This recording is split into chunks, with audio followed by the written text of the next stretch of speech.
You can only control what is inside you. Everything external is an illusion of control. Marcus Aurelius. Every day we are surrounded by people. At work, in our families, on the street, we encounter their emotions, reactions, and hidden intentions. But can we see through them without giving away our interest? To become true observers and understand people more deeply, we need to master the art of reading people through the control of our own reactions. Stoicism, a philosophy that teaches us to overcome our own emotions by remaining calm in the face of chaos, helps us do this. But also, there are tools that help us read people while not showing that we are doing it. 1. The silence before the storm. We have 2 ears and 1 mouth to listen more and speak less. Epictetus. Silence is a powerful weapon that allows for deeper insight into what a person is saying or not saying. It is common in our society to fill every pause with talk. We fear silence because it exposes our thoughts and emotions. But true understanding of people comes through the ability to listen and sustain a pause. When you stay silent, people become uncomfortable and try to fill the void with words. And it is often in these moments that they start to say more than they had planned, showing their true thoughts and feelings. Silence is a tool for people to feel free and at the same time reveal what is hidden under the surface. It is important that your silence is not aggressive or judgmental, but rather that it carries a calm and openness. Imagine you are having a difficult conversation with a friend who is in an emotional crisis. He or she is feeling angry or upset and is actively expressing his or her position, perhaps blaming you for something or expressing frustration. You could immediately get on the defense, explain why his accusations are unfair, or even start an argument. But instead, you choose silence and give him the opportunity to speak. Silence in this moment allows your friend to express all of his emotions. When he is done talking and sees that you are not reacting aggressively, he may realize on his own that he was overly emotional or unfair. It is the silence that will give him a chance to reevaluate his words, not your reactions. Remember that there is power in silence. When you don't fill every pause, you give other people a chance to open up and show their true emotions. Silence is not a sign of weakness, but a way to show inner resilience and give the other person space to express themselves. Think of silence as a way to see behind the words, rather than hearing only what the person wants to say. 2. A gaze that doesn't require attention. Our eyes can tell a lot about us, but they can also be a mirror to other people. When you look at someone with interest or excitement, you let them know that you expect them to respond, that your gaze demands a reaction. But when you look calmly, without pressure or expectation, you give the person the freedom to show themselves for who they are. People sense this, and if you observe without judgment, they begin to show their true behavior. Your job is not to show tension or obvious interest. Your gaze should be calm, natural, as if you are not observing the person but the flow of a river. Then the person feels under your attention, not as if under a microscope, but as if he or she is given free rein. For example, you are on a date with a new person and it is important to understand what he is really like. Let us say your date may be trying to impress you by telling stories or showing confidence, but you sense that there is insecurity or anxiety behind it. Instead of actively keeping the conversation going, you just look at him calmly, letting him carry on the conversation. Your gaze shows that you are there, but you don't ask for anything in return, no acknowledgement of his confidence or reactions. Over time, your conversation partner will begin to feel vulnerable because his attempts to impress you are not eliciting a response from you.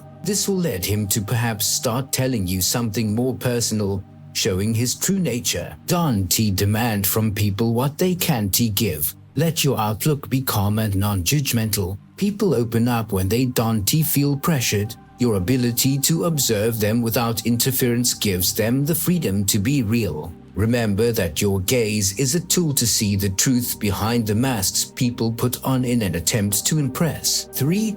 Reading between the lines. It is not what is said that matters, but why it is said. Seneca words are just the tip of the iceberg, hiding underneath deep layers of intentions, emotions, and motives. We often get hung up on what a person says directly, but true Stoics realize that the real message is hidden in the subtext, in what a person doesn't say, in the way they speak, and in the way they behave while speaking. Reading between the lines is the art of noticing inconsistencies between words and actions, noticing the emotions that show up in voice, gestures, and behavior. It is the skill of recognizing hidden meanings that are not always voiced. The idea behind this technique is not to take words at face value, but to look for hidden motives and feelings. You are discussing a work project with a colleague, and he assures you that everything is going well and that you should not worry. But you notice that his voice is slightly shaking and his hands are nervously clenched into fists. His words say one thing, but his body and intonations say another. If you only listened to his words, you'd take him at face value and stop worrying about the project. But reading between the lines, you realize he has hidden doubts that he doesn't voice. You decide to ask deeper questions. Is there something that is causing you anxiety? Or you simply remain silent, waiting for him to reveal himself. And that's when he starts to share his fears. It turns out there were issues in the project that he was afraid to talk about for fear of repercussions. Your ability to read between the lines has allowed you to prevent potential difficulties. Listen not only to the words, but also to the emotions behind them. Often people don't want to talk directly about their problems, and it is at times like these that you need to be especially attentive. Don't take everything at face value. The truth is often hidden behind what people don't say out loud. When you learn to read between the lines, you begin to see people as real intentions and can act on that knowledge. For the mask of calm worry is a choice, not an inevitability. Marcus Aurelius, one of the most powerful techniques of Stoicism, is the ability to remain calm even when emotions and chaos are raging around you. The mask of calm is not a falsity, but an inner resilience that demonstrates that you are immune to external circumstances. When you remain in control, it affects those around you by calming them down and creating an atmosphere of trust and security. When people see that you are unperturbed even in tense moments, they begin to reveal their true emotions. Their tension is reduced and they stop hiding their weaknesses. This does not mean that you should suppress your feelings, but rather that you learn to manage them by showing others an example of inner strength. Imagine a situation at work. You and your team face a serious problem and everyone starts to panic. They fear the consequences, make emotional statements, and try to find someone to blame. You could have succumbed to everyone's tension, but instead you opt for a mask of calm. You slowly, without rushing, begin to discuss the situation, ask questions that will help clarify the problem, and offer possible solutions. Your calmness affects others. They begin to calm down, their panic recedes, and work on solving the problem becomes more productive. This example shows how your equanimity helps not only yourself, but also those around you. Don't let the chaos of the outside world take over your inner calm. When you stay in control of yourself, you become an anchor that helps others to become resilient too.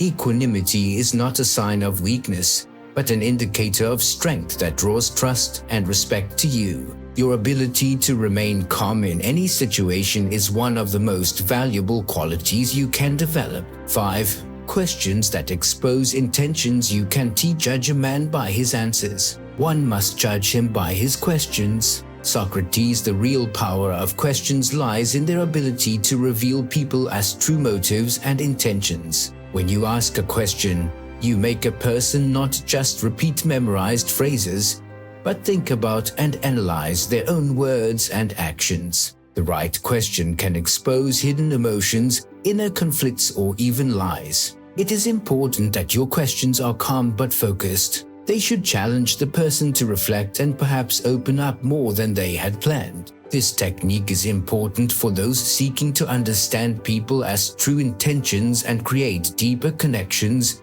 whether in business, personal relationships, or everyday interactions. It is the art of using questions that not only touch the surface, but also help a person self-disclose. How does this technique work? Questions can be categorized into two types: surface questions and deep questions. Surface questions are those that people expect to hear, to which they already have a ready answer. Deep questions make you think. They are often unfamiliar and can even confuse a person. These are the questions that reveal true motives, fears, or intentions. When you ask these questions, you are not just gathering information, but also observing the person's reactions, how they respond, how their tone changes, their gestures, how long they think before answering. Questions not only show that you have an interest in the person, but also that you are attentive and persistent in wanting to understand them. Imagine you are in a negotiation with a business partner. He assures you that his company is ready to invest in your project and that everything is going according to plan. But something about his assurance makes you question it. Perhaps it is being overly assertive or saying the right thing. Instead of taking his statement at face value, you ask him deeper, targeted questions. What appeals to you most about our project? Or what potential risks do you see at this stage? These questions not only give you more information about what he is thinking, but also make him think about things he may have been trying to circumvent or hide. If a person is trying to deceive or withhold the truth, you can often catch him on such questions. His answers may become more general or vague. This approach allows you to see if his confidence is real or fake. If he becomes hesitant or unable to give back, what is the right way to ask questions? 1. Calm and unruffled. It is important that your questions sound without aggression or pressure. They should be questions that invite reflection rather than demanding an answer. Your tone and demeanor should demonstrate that you are willing to accept any answer. To avoid obvious questions, people are used to standard questions to which they have prepared answers in advance. By asking unusual questions, you make them think and analyze your words. For example, instead of "Are you doing well?" you could ask, "What is your biggest challenge right now?" 3. Watch for reactions. Answers are only half the information. Pay attention to pauses, changes in intonation or facial expression. Often it is the nonverbal reactions that can say much more than the words themselves. Questions are the keys that open the door to a person's true intentions. Remember, your goal is not to catch someone in a lie or to get them to come clean, but to create an environment where they will want to open up about their feelings and thoughts. Questions not only help us understand others better, but also help us develop our own listening and empathy skills. Use your questions to reveal the truth, but do so with patience and attention. People often hide their fears and anxieties behind words, but the right questions will help them reveal them. Your ability to ask such questions is a reflection of your deep inner resilience and desire for understanding. 6. Accept, but don't condemn. If you want to fix the world, start with yourself. Marcus Aurelius, one of the most difficult and wise techniques is to accept people as they are without trying to change them or judging them for their shortcomings. The Stoics taught that control over external circumstances is impossible. We can only control ourselves. People, their behavior and decisions are beyond our power, but our perceptions and reactions to them are entirely up to us. This technique helps us not only in reading people, but also in creating deeper and more sincere relationships. Acceptance allows the other person to feel free in our presence, which promotes openness and honesty. When we don't judge, impose our expectations, or try to fix the person, they begin to trust us and show their true sides. You find out that a friend has made a serious mistake, perhaps something that goes against your values or principles. For example, he or she spent money on something unnecessary, ignoring your mutual agreements or commitments. At this point, you have the urge to immediately condemn his action, to lecture him on how wrong it was. But instead, you decide to accept his mistake. You ask him about his motives and feelings that led to the act, rather than throwing accusations. This doesn't mean you approve of his actions, but your response makes him feel like he can be honest. He sees that you are not judging him, but that you want to understand. This helps build trust between you, and the friend is likely to open up even more, talk about his fears or pressures that made him act that way. In this way, your acceptance gives him the opportunity to admit the mistake to himself, which can be the beginning of his realization and self-healing. How does this help in reading people? When you accept a person for who they are, you see their true nature. People often hide their weaknesses and fears under a mask if they feel judged. But when you show that you are willing to understand and accept rather than judge, they open up to you. This disclosure allows you to see the person as true intentions and feelings. Reading people here is that you observe their behavior and emotions, but you don't interfere or try to control them. You accept them as they are, and this gives you a clue to their inner world. People are imperfect, just like ourselves. Our imperfections are a part of us, and the same can be said for others. Embrace this simple truth. Don't seek to remake others because controlling them is an illusion. When you learn acceptance, you will find inner peace and the people around you will begin to reveal their true colors. Acceptance does not mean indifference, it means understanding. Don't judge, but support. And when you show this acceptance, people will naturally seek change, seeing you as an example of strength and tolerance. These 6 techniques teach us not to seek to control others, but to control ourselves. We can read people without being influenced by them. Our calmness and equanimity become a mirror in which they see their true feelings and fears. True strength lies in remaining calm in the midst of storms. Marcus Aurelius, when we gain self-control, we become aware of the world around us. Calmness, stillness, and silence become our tools by which we can see people for who they are.